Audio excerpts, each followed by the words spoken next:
Plans for a private police force are put on hold at Johns Hopkins University. It comes amid calls for police reform across the nation. Here's One America's Bobby Dupree. Johns Hopkins University is reevaluating plans to create its own police force. This despite years of increasing crime. They're scared when they walk home. They're scared when they walk to their cars. For the past few years, the city of Baltimore has suffered over 300 homicides annually.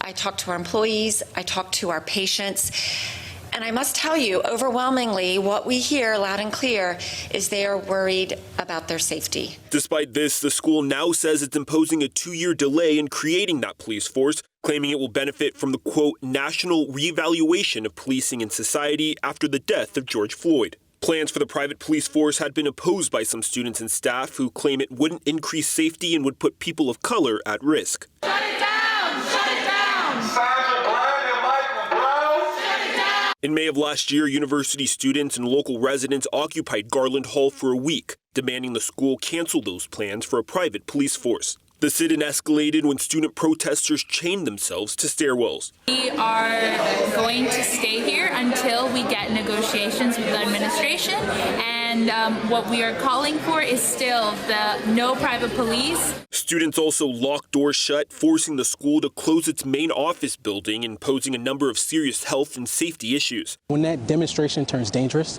or creates dangerous situations, we have an obligation as a university to act, and that's what happened. We're talking about doors being chained of buildings, completely sealed. The lockdown finally came to an end when police were called in to intervene.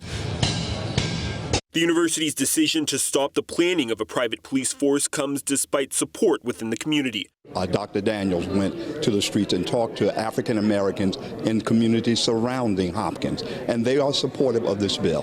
He went to Northeast Market with us.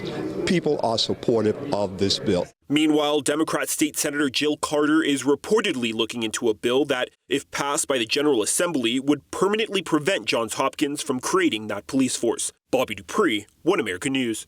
Want to see more videos like this? Click on the link below and subscribe to One America News on YouTube. And call your cable provider and kindly demand that One America News is added to your lineup. Call and subscribe today.